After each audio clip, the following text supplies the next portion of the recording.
Salut tout le monde, j'espère que vous allez bien. Aujourd'hui, on se retrouve pour analyser le Bitcoin et l'Ethereum.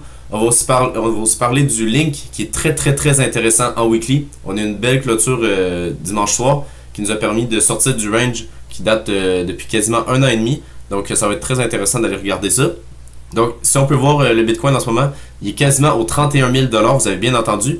Donc on a eu une belle performance dans les 7 derniers jours de 10% comparé à l'Ethereum qui est de 6%. Donc on peut voir que le Bitcoin, ben là on peut voir, on vient juste de passer les 31 000 $ sur le Bitcoin. Donc c'est quand même assez important parce qu'on sait que ça fait quand même un bout qu'on était vers les 25 000 $. Puis là, on a un beau pump dans les dernières semaines. Si on passe en weekly sur le graphique du Bitcoin, je vais juste enlever ça pour que ça soit un petit peu plus clair et qu'on ait plus d'espace. On peut voir que j'avais tracé ce canal parallèle là que j'avais relié le plus haut qu'on avait fait le 10 avril et le plus haut qu'on avait fait cet été le 10 juillet. Donc maintenant à voir si on va revenir le chercher, donc ça viendrait aux 32 800 $. Donc maintenant ça va être de voir si on vient chercher ce niveau là. Puis la réaction du prix sur ce niveau là, parce que je pense qu'il va y avoir quand même pas mal de résistance sur les 32 000 $. On peut voir aussi qu'on a sûrement une belle poche de liquidité à venir chercher juste en haut de la mèche qu'on avait faite juste avant de bien dump, là, juste avant cette descente-là. Donc ça va être de voir si on peut venir chercher cette région-là en weekly, pour ensuite peut-être se faire rejeter par avoir un pullback qui est plus conséquent. Revenez chercher, par exemple, on est en train de faire une fair value gap en ce moment weekly. Donc peut-être qu'on pourrait continuer à pump, venez chercher cette région-là, puis ensuite revenez chercher la fair value gap. Ça permettra en même temps, si j'enlève ça, puis je vais même enlever la petite ligne qu'on voit là, juste pour que ce soit vraiment clair. On peut voir que le ruban de moyenne mobile pourrait continuer de monter durant les prochaines semaines, par exemple comme ça. Après ça, qu'on vienne chercher les 33 000 $. Puis après ça, qu'on revienne chercher le ruban de moyenne mobile pour qu'on vienne le retester. Comme qu'on avait fait juste ici durant le bull run. Donc, on avait percé le ruban à la hausse. On avait venu faire un petit pullback. Puis après ça, on est reparti encore plus haut. Donc, on avait cassé le plus haut. Donc, ça pourrait être la même chose pour ici. Donc, on vient faire, par exemple, au 33 000, on vient faire un petit pullback sur le ruban. Puis après ça, on revient chercher les 36 000 $, qui est le gap CME. Ensuite, si on passe en daily, on peut voir qu'on a quand même des zones qui sont intéressantes si jamais on aurait un pullback. Je pense pas qu'on va en avoir un avec la belle bougie de break qu'on a en ce moment. Si j'enlève le ruban puis que je rajoute par exemple les volumes, on peut voir qu'on a quand même un petit peu de volume en ce moment, puis la journée vient juste de commencer. Donc ça serait bien d'avoir une belle bougie de break en ce moment sur les 30 300 $ et avoir une belle bougie de volume qui revient dans ce niveau là. Donc on continue à pump sur le Bitcoin pour revenir chercher par exemple ces niveaux là. Donc ça va être à voir si on est capable de faire ça.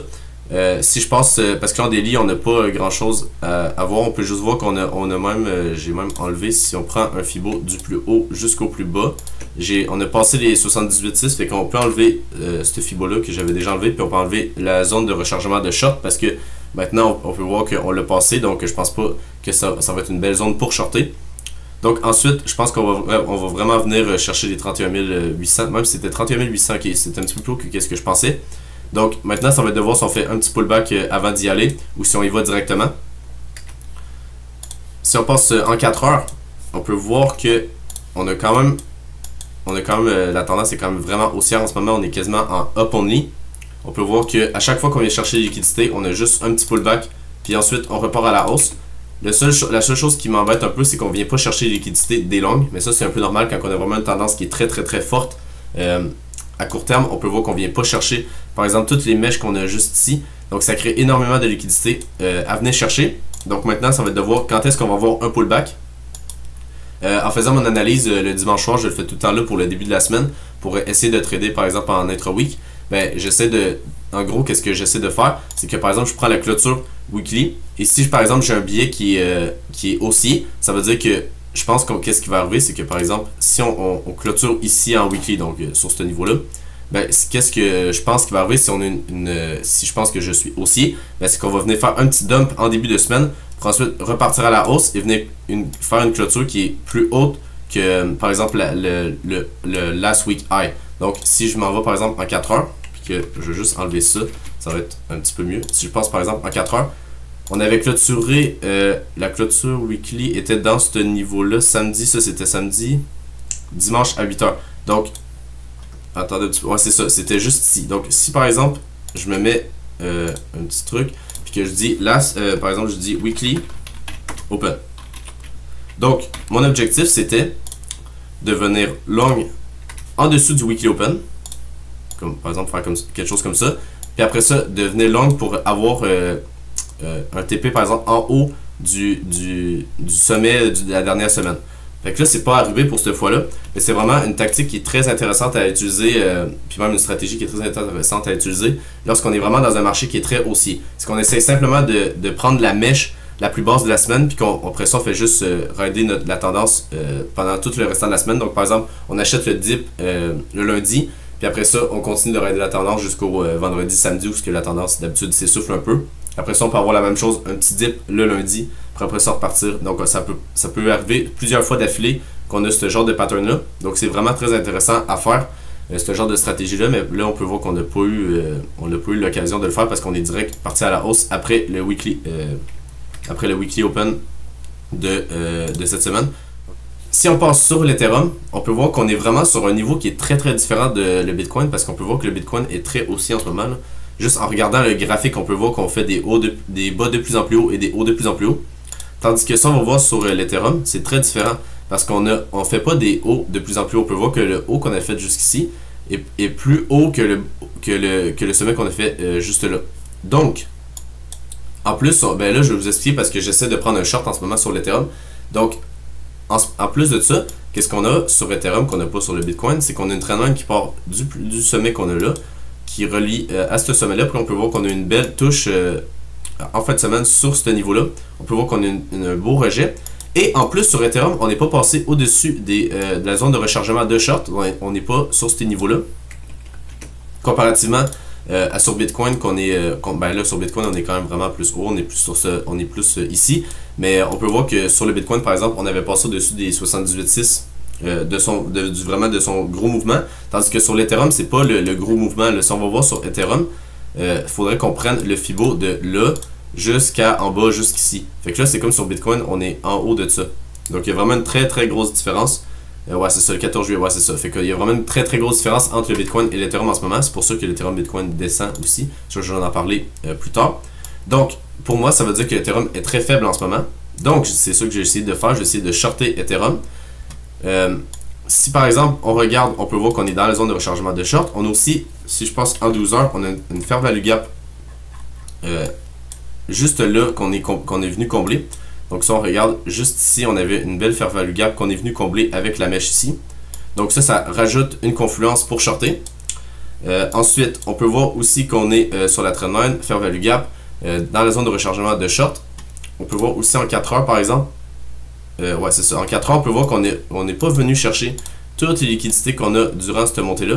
Donc ça ajoute de la confluence à mon short. Donc si on passe en 1 heure, on peut voir qu'en ce moment, j'ai mis un ordre limite un petit peu plus haut sur la petite fair value gap qu'on a juste ici, donc au 1688 $. Donc là, mon objectif, c'est assez simple, c'est qu'on vienne pump un petit peu, venir chercher ce niveau-là. Ça me dérange pas qu'on vienne chercher la mèche là, même qu'on monte un petit peu plus haut. C'est juste que je pense qu'on va pas aller chercher le sommet qu'on avait établi en octobre, donc début octobre. Je pense qu'on va plutôt dump sur Ethereum. Puis, qu'est-ce qui rajoute de la confluence à ça? C'est que, par exemple, si on va voir sur Ethereum Bitcoin, on est très baissier en ce moment. Donc, on a eu une petite altcoin season en fin de semaine. Donc, samedi et dimanche, on peut voir que l'Ethereum Bitcoin a un petit peu augmenté. Puis, on a quelques altcoins qui ont vraiment très bien performé. Mais si on regarde à plus long terme, par exemple en weekly sur Ethereum Bitcoin, on peut voir qu'on n'est pas encore dans la zone où que je pense qu'on va avoir un rebond. Donc, pour moi, ça reste baissier sur l'Ethereum. Et si jamais le Bitcoin fera un petit retournement de tendance, même s'il monte aux 33 000 $, je pense pas que l'Ethereum va faire grand chose pendant ce temps-là. Je pense qu'il va rester dans les niveaux qu'on est en ce moment. Donc ça va être parfait pour shorter parce que quand le Bitcoin va, par exemple, aller aux 33 000 $ ou aux 32 000, ben, qu'est-ce qui va arriver, c'est que après ça, il va se retourner pendant, par exemple, une semaine ou deux, ben, l'Ethereum va continuer de descendre. Donc mon short, si on passe par exemple en daily sur Ethereum, on peut voir que mon short, quand que le Bitcoin, par exemple, va avoir atteint les 33 000 $, ben là, mon short sur Ethereum va être en positif parce qu'il va pouvoir, par exemple, redescendre ici pendant que le Bitcoin va être, je sais pas moi, par exemple, juste là. Donc, il va y avoir une grosse différence sur le Bitcoin et l'Ethereum, c'est sûr. Mais justement, c'est pour ça que je vais essayer de shorter l'Ethereum. Si on passe rapidement sur le Total 3, donc ça exclut le Bitcoin et l'Ethereum, on peut voir que on est venu chercher l'order block daily qu'on a juste là. Donc à voir si on se fait rejeter, on a aussi une belle trendline juste ici. Donc à voir si c'était juste une petite altcoin season de, par exemple, juste en fin de semaine. puis après ça, on va continuer à la baisse. Je pense que c'est ça le scénario le plus probable. À voir comment on avait accumulé de liquidité juste ici, on peut même l'enlever. On est venu chercher les liquidités avec, on peut le voir parfaitement ici, on est en train de ralentir pile sur la recherche de liquidité, donc ça c'est parfait. On peut voir aussi qu'on a la trendline qui date de 17 avril, donc ça fait un bon bout. Donc c'est pour ça que je pense qu'on va continuer à descendre sur le Total 3, qu'on va revenir chercher ces niveaux-là. Donc oui, je suis bullish sur le Bitcoin, mais sur les autres crypto-monnaies, je suis pas vraiment bullish, je suis même bearish. Parce que je pense que le Bitcoin va accumuler toutes les liquidités des autres crypto-monnaies. Puis que eux autres, ben, ils vont vraiment, dès que le Bitcoin va commencer à descendre, ben là, eux autres vont vraiment avoir du mal à suivre. Ils vont descendre plus que le Bitcoin. On peut voir aussi la Bitcoin dominance, justement, qu'on peut très bien le voir. Le nombre de semaines vertes en ce moment, c'est assez incroyable. On est à 1, 2, 3, 4, si on enlève L, 5, 6, 7, 8, 9 semaines de hausse consécutive. C'est sûr qu'elle ici, on est une petite baisse, mais bon, c'est vraiment pas grand-chose. Donc ça reste que la tendance est toujours haussière si on dézoome un peu sur la Bitcoin dominance sur cette partie-là. C'est sûr que je pense qu'on va avoir un rejet. Si on vient aux 60%, là, ben même 57%, je pense qu'on va avoir un beau rejet puis qu'on va avoir une belle coin season pour le prochain bull run de par exemple 2024-2025. Donc si on est capable d'aller sur ce niveau-là, je pense que ça va être très intéressant de changer quelques bitcoins en altcoin pour surperformer le Bitcoin. Si on passe sur le link, on peut voir qu'on a vraiment eu une très très belle clôture weekly au-dessus des 9,5$. C'est vraiment ça que j'attends personnellement depuis le 9 mai 2022. Donc depuis qu'on a commencé le range, depuis ce bout-là, je savais que quand on allait avoir une clôture au-dessus des 9,5$ en weekly, je savais qu'on allait peut-être avoir une belle accélération haussière. Pour le moment, on peut voir qu'on a juste une petite mèche. Donc pour le moment, on n'a pas grand-chose.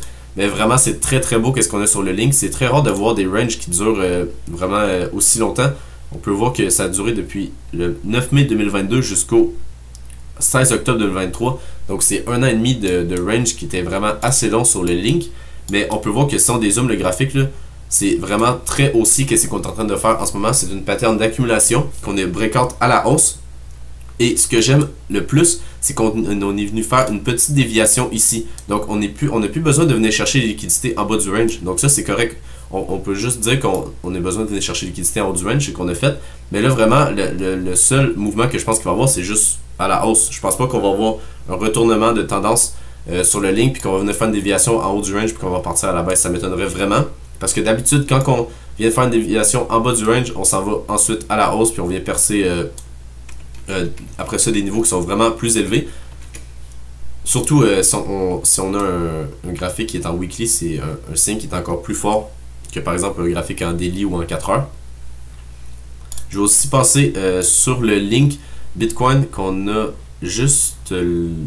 ouais, si je le trouve... Donc si on passe sur le link Bitcoin de 2 secondes, je vais juste montrer que vraiment c'est magnifique sur le link Bitcoin comme ce qu'on est en train de faire en ce moment. Donc j'enlève la petite flèche pour que ce soit un petit peu plus clair. On peut voir qu'on avait cassé le plus haut qu'on avait fait juste ici.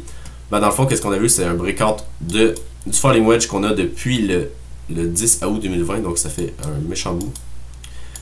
Ensuite, qu'est-ce qu'on a eu? On a eu un beau retournement de tendance en cassant le falling wedge, faire un petit pullback sur la sorte de trendline qu'on avait. On peut voir ici qu'on avait un fake out, mais là, c'est vraiment pas un fake out. On est vraiment parti à la hausse. Donc, maintenant, qu'est-ce que je regarde? C'est simple, c'est de venir chercher ce niveau-là. Et juste en venant chercher ce niveau-là, si on aurait, par exemple, transféré quelques bitcoins en link, puis qu'on les aurait, on aurait transféré sur le plus haut qu'on avait fait juste ici, donc avec le plus de confirmation possible, ben là, on aurait fait déjà 54%. Mais personnellement, j'en ai plutôt changé dans cette région-là, même sur la petite déviation qu'on avait juste ici. Si vous en souvenez, sur Twitter, j'en parlais assez fréquemment, là, au moins un post par 2 semaines, qu'on pouvait très bien avoir ce retournement de tendance-là sur ce niveau-là. Donc c'est vraiment ce qui s'est passé, donc je suis assez content que ça soit passé de cette façon. Parce que sinon, si on aurait eu, par exemple, juste une petite déviation qu'on serait reparti à la baisse, ben là on serait sûrement venu chercher le plus bas juste ici. Donc on aurait eu une continuation de la tendance. Mais c'est pas ça qui est arrivé. On a eu un beau retournement de tendance. Donc à voir maintenant qu'est-ce qui va se passer sur ce niveau-là. Mais je pense pas qu'on s'arrête avant ce niveau-là. Je pense qu'on va peut-être avoir un petit peu de misère encore. Puis après ça, on va avoir une autre chandelle haussière. Venir chercher ce niveau-là. Puis après ça, voir si on se fait rejeter. Puis qu'on réaccumule pendant quelques temps avant de repartir à la hausse. On peut voir ensuite sur l'order flow qu'on a beaucoup de shorts en ce moment sur le Bitcoin depuis le 2h du matin environ. Donc depuis cette nuit, on peut voir qu'on a quelques shorts qui rentrent. Donc ça, c'est très très bon signe. On a aussi le CVD le CVD en spot, donc la ligne orange, qui commence à remonter un petit peu. C'est pas incroyable, on n'a pas autant d'achats en spot qu'on avait au début de la tendance. Mais c'est sûr, on est rendu dans des niveaux qui sont quand même pas mal plus élevés, donc les 30 900 $. On peut voir aussi qu'on a un petit peu d'open interest qui a augmenté juste ici. Là, on voit pas très bien à cause que c'est caché. Et si je le tasse un peu, on peut très bien le voir juste là qu'on a un petit peu d'open interest. On peut voir les fundings qui continuent de descendre. Donc ça veut dire que c'est du monde qui short ce niveau-là. Je pense qu'on va encore les rect. Je pense qu'on va encore aller pas mal plus haut sur les bitcoins. Ça m'étonnerait que la tendance finisse là. C'est sûr que là, ça pourrait être le top et qu'on se retourne. Mais avoir l'order flow, ça m'étonnerait vraiment. La seule chose qui pourrait donner l'envie par exemple de repartir à la baisse, ce serait si le CVD commencerait à vraiment vendre. Donc ça veut dire que les gens vendent en spot. Après ça, c'est sûr qu'on pourrait avoir un petit retournement de tendance, aller chercher les longs qui sont rentrés sur ces niveaux-là. C'est sûr que là, qu'on a beaucoup de longs à venir chercher sur ces niveaux-là. Mais tant qu'on a de la chance spot, tant qu'on a des shorts qui continuent de shorter les breakouts, par exemple les recherches de liquidité. Donc par exemple, il y a des shorts qui sont rentrés pour venir penser que c'est un double top. Mais pour le moment, on n'a pas de double top. On peut voir juste là, on n'a jamais eu de double top depuis le début de la tendance. Donc ça se peut qu'on ait un double top là, mais ça m'étonnerait vraiment. Si on passe sur Ethereum, on peut voir que c'est un petit peu différent. On a quelques shorts qui commencent à rentrer. Qui commencent à rentrer juste ici. On peut voir que les fundings commencent à descendre. Mais le seul problème, c'est qu'on n'a pas d'achat en spot sur l'Ethereum. On a de l'achat en futur, mais on n'a pas de l'achat en spot. Donc ça, c'est vraiment pas un bon signe. Ça veut dire que c'est simplement le mouvement qui est drivé par les futurs. Donc habituellement, c'est un mouvement qui finit assez mal, puis qu'on revient chercher à la baisse. Toutes les liquidations des longues sont en train de rentrer sur Ethereum. Donc c'est pour ça que je suis aussi baissier sur l'Ethereum comparativement au Bitcoin. C'est que même l'order flow me dit que c'est pas vraiment un moment pour long sur l'Ethereum. Si on passe rapidement sur les fundings, on peut voir qu'on a les fundings proches de 0 sur Binance, donc ça c'est un très bon signe. On peut voir sur les différentes plateformes, par exemple on est un petit peu plus haut sur OKX, DYDX et Bybit. Donc à voir si on pourrait avoir un petit peu plus les fundings qui descendent pour qu'on soit capable de continuer à pumper. Ensuite, si on passe sur les liquidations sur Bitcoin en 3 jours, on peut voir qu'on a énormément de liquidations à venir chercher sur ces niveaux-là, donc on peut voir en jaune. Si par exemple je passe en un mois, on va avoir vraiment un gros cluster à venir chercher aux 26 000 $. Donc ça m'étonnerait vraiment pas qu'on vienne faire une petite déviation par exemple aux 33 000 $. Donc si par exemple je repasse 2 secondes sur le graphique, en voyant le nombre de liquidations qu'on a juste là à venir chercher, donc on doit avoir plus qu'un milliard à venir chercher sur ce niveau-là.